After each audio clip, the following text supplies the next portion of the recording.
السلام علیکم ورحمۃ اللہ وبرکاتہ۔ کیا 9ویں اور 10ویں محرم پہ دیگ وغیرہ یا کچھ کھانے پینے کی چیز بانٹی جا سکتی ہے اللہ کے نام پر، دوسروں کے نہیں؟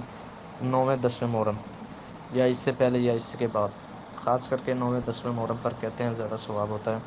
اللہ کے نام پر کیا بانٹی جا سکتی ہے؟ السلام علیکم ورحمۃ اللہ۔ 9 اور 10 محرم کو اسی طرح محرم کے باقی ایام میں جس طرح شیعہ حضرات نظر و نیاز کرتے ہیں، صدقہ خیرات کرتے ہیں، دیگیں پکا کے تقسیم کی جاتی ہیں یا سبیلیں لگائی جاتی ہیں، یہ بالکل ناجائز اور حرام عمل ہے۔ ایک تو شریعت سے اس کا ثبوت کو نہیں ملتا کہ کچھ سانحہ ہو جائے، افراد شہید ہو جائیں، ان کی یاد میں جو ہے سوگ منایا جائے اور ان کی خوشنودی کے لیے جو ہے وہ اس طرح کے چیزیں تقسیم کی جائیں۔ دوسرا، یہ غلط لوگوں کا عمل ہے جو عقائد، نظریات اور ہر لحاظ سے ہی اسلام دشمن ہیں۔ تو ایسے لوگوں کے بارے میں رسول اللہ صلی اللہ علیہ وسلم کا واضح فرمان ہے، سنن نبی داؤد میں، من تشبہ بقوم فہو منہم۔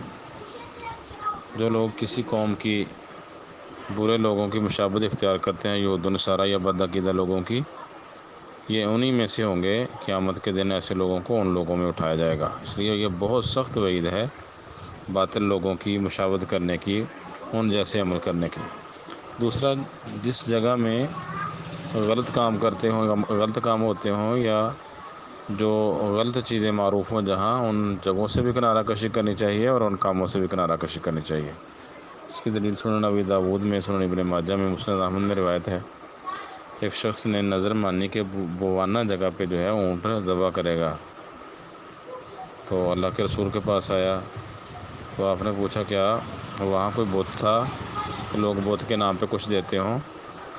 تو فرمایا وہاں ایسی کوئی ایسا بت تو کوئی نہیں تھا۔ کہا وہاں کوئی ان کا مشرکین کا کوئی میلہ لگتا ہو؟ کہا ایسی بھی کوئی بات نہیں تھی۔